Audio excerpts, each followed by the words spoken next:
L'univers est énergie et tout est vibration. Allons à la source. Manifester de l'abondance permet de l'évolution pour l'humain et le sort de sa survie.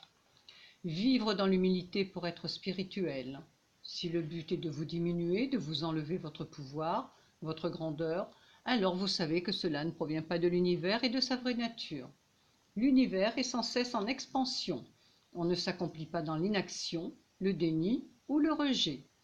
La spiritualité est avant tout la vie. La vie est abondance, grandeur et joie.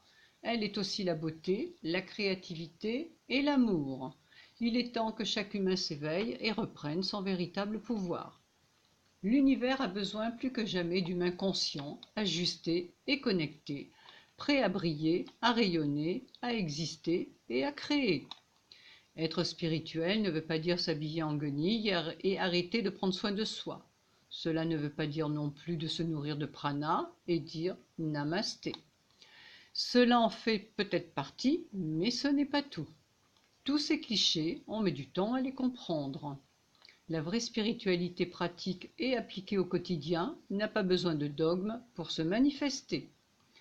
L'univers n'a pas besoin de plus d'humains, fuyant la vie en se réfugiant dans une énième illusion.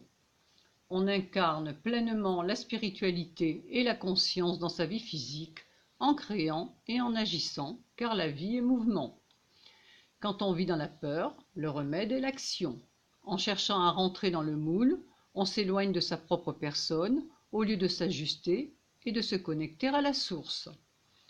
Les commandements, rien que le mot commandement est hérissant. Il s'agit d'esclavagisme et d'obéissance à un Dieu autoritaire et oppressif. S'enfermer dans des dogmes prônant la passivité sur le fond musical du « tout est parfait, tout est amour, tout est juste », c'est ce que tu avais à vivre, à comprendre, ne te mets pas en colère, vis ton karma et surtout ferme-la. Accepte de te faire écraser les pieds tout en souriant. Et n'oublie pas de remercier. Tout cela ne permet pas de s'épanouir. Pourquoi s'incarner si l'on reste toujours dans une forme de condamnation cosmique ? Arrêtons de donner le pouvoir aux autres et d'être invisibles. La responsabilité est de reprendre maintenant le pouvoir sur sa propre vie. À bientôt de vous retrouver pour d'autres vidéos.